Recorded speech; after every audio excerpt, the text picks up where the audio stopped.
My name's Israel Keys. I'm from Southwest Detroit. My Instagram handle is Israel Keys, just 2 I's. And it's Isreal, like Isreal.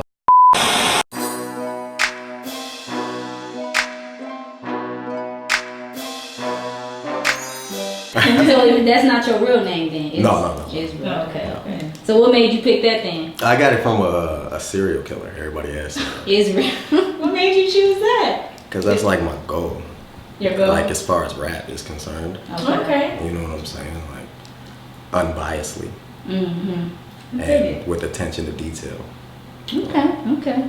I can get that from you with some of the things that we've seen from you so far. Definitely has attention to detail in your raps. I appreciate that. Yeah. Let's talk about Heaven or Hell, you know, that single. What was your process? Like, how did you even come up with that? Because it's a dope record, you know, we feel it. What's crazy about that song is like I didn't even sit down. I didn't write those lyrics to that beat. Like I just wrote that. I was locked up when I wrote that. And it just fit, man. Somebody, when I came home, I haven't been home that long. It'll be 2 years next month. I'm still on parole, so you know what I'm saying. But I wrote that locked up, and somebody heard me rapping at a party or something like that, and it was like, dog, I want to, shoot a video with you or spend some money for you to shoot a video. So I was like, all right, cool. And that's what they told me to pick a beat and shit. I'm nervous. They told me to pick a beat. I like that. It's a Meek Mill instrumental. Everybody knows that. And I just wrote what I had, what I felt, and it fit. So now is that when you started rapping 2 years ago? No, I've been rapping since I was young, like real young, maybe like before high school. Right. But really like writing poetry. Okay. Before rap. You know, speaking of poetry, you know, we saw that you did an interview on your channel with Lucid Sev, and we basically gathered, like you said, you started from poetry, you know, so your transition to rap, like how was that for you, you know? I think as I got older in life and started seeing more things, experiencing more things, for me personally, it made me angrier, you know what I'm saying? And so my poetry got more aggressive, and then I realized, all right, I can do this on a beat, and it just turned into that. Like instead of me writing love poems, it turned into just me venting, and I could be more creative, more expressive. I felt vocally than I could just on paper. So that's what it was. So would you say you're surrounded? So you from Southwest Detroit, meaning I know shout out somewhat. Southwest too. Yeah. And Lucid Sev, man. You know what I'm saying? That's my guy. All right. So you say you got into a little bit of trouble, 2 years ago? Do you mind us asking? Oh man, I got into some trouble. What was that? Well, shit, it was longer than 2 years ago. I got in 2010, man. I did some bullshit, and I ain't gonna say no bullshit, but I did some shit that I could have done better. Right.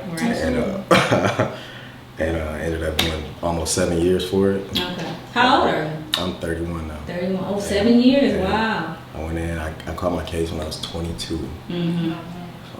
So what is that like? You know, 22, you young. You know, especially at that age, your mind is still developing and everything like that. So going to jail at that age, what was it like for you after 7 years, getting out and transitioning back into the world? It was harder than. That's still hard. Like I'm still going through that process.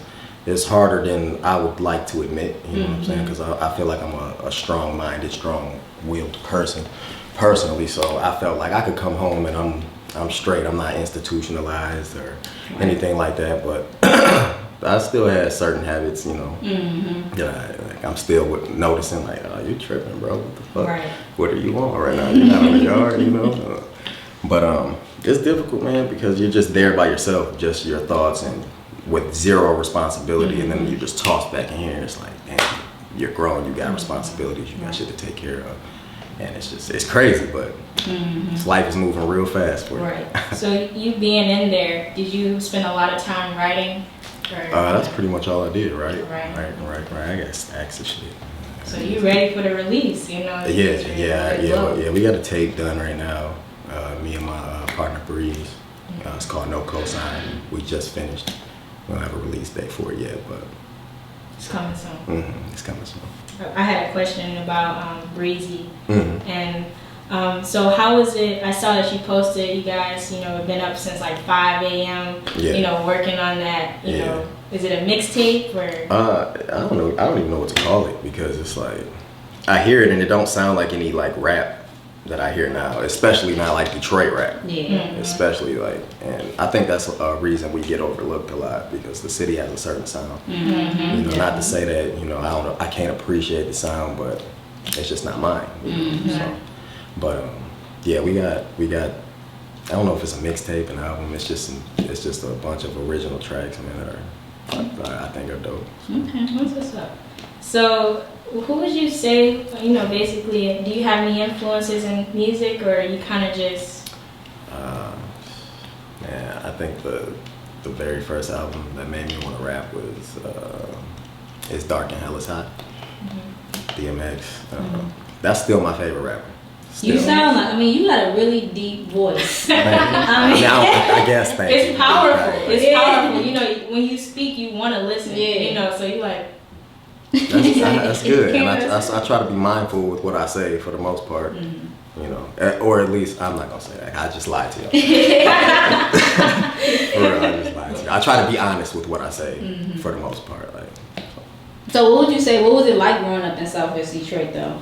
Because I had my wife actually. She not grew up, but she lived out there for a little while, and when she was younger though, and she would be telling me how she had got into some trouble with like some gangs and stuff like that. How they came to her house and everything like that. Is that true for that area? Yeah, Southwest. That's like Little Cali. Yeah, Detroit. Little Cali. That's definitely what's going on there. But see, I'm from Southwest. Grew up in Southwest.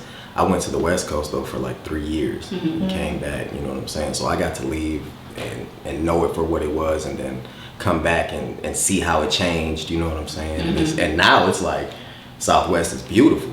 Almost like it's what's the word, gentrification. It's going on like heavy. Because it's right there in that area, where they building up and everything, so they don't get there eventually. That's how it was for me. Like, I'm from Detroit, but I moved to Alabama when I was like 14. Okay. And then I came back and then I saw like how I used to live. I lived everywhere here basically, but when I was downtown, there was just like a lot of, it was more diverse, so to say, than it was, ever. So I definitely can see what you're saying on that note. But so being from that area, and doing music, I know that you've gotten into some trouble, but would you say that being in music and expressing yourself through that has kept you from doing a lot of things that you may have done or that you may have gotten into? Or no? No. I would like to say yeah, because it sounds, it's positive and it's like, all right, music changed my life. But I was like, when I was on bullshit, I was rapping. You know what I'm saying? And it's just, you just got to change your mindset about life. You know what I'm saying? It's not even about, like obviously everybody's passionate about something. Right. You know what I'm saying? You're still doing bullshit. My passion was music, but it didn't make me stop doing bullshit. It was something else, a whole bunch of stuff. It was more than that. I'm grateful for it though, because it's how I get everything out without exploding in another way. You know what I'm saying? Right. Yeah. But nowadays anyway, in rap music, I won't say all of it, but a lot of it is, drugs and guns and like all of this stuff. So And then in your raps, I feel like you're more real than a lot of what you hear. I try to be like clever with what I say. Obviously, I'm a rapper, but I'm speaking from experience.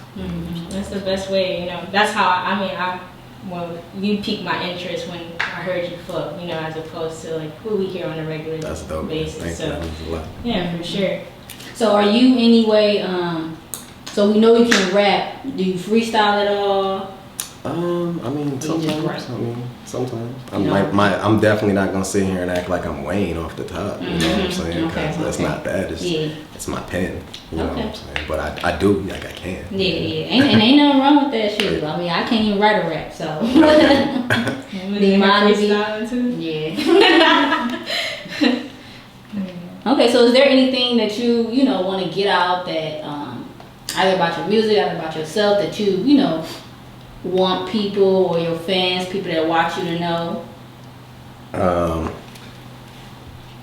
Like if I say something that offends you or something you don't like, I don't mean to be offensive. I'm not like attacking people. Like I speak from my heart and I say what I feel when I feel it. And that might change, and it might change like 30 seconds after I say it. Right. But it was real and it was honest when I said it. And yeah, I don't judge nobody. I look at everybody equally. And you know, I just stay in my lane. I appreciate the love. And I'm just a real person. I just rap, man. All right.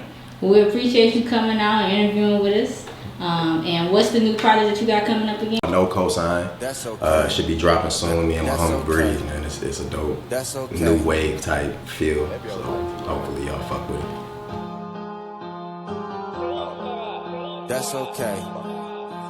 I'm certified when it comes to the G shit. Bad bitches on deck, no freak Nick. Swag surfer, got the whole street seasick. Talking money, I'm the nigga you should speak with. Keys, got the fiends on lock. Spots they jumping, they pumping a straight drop. Got the top down while I'm flying up the block. Like the hour in a minute, had to work around the clock. Just can't stop, hungry as a hostage. Money hungry, all I wanna eat is profits. Nina hugging on my hip, get a pop in this year go. Nigga blow a nigga run his pockets. Top flow, corner office. A CEO with a team full of bosses. Connected, Texas to Boston. Diggies on chucks like I'm walking down Flossin'. We up, that's okay, we teed up, that's okay, we G'd up, that's okay, we re-up, that's okay, yeah, that's okay.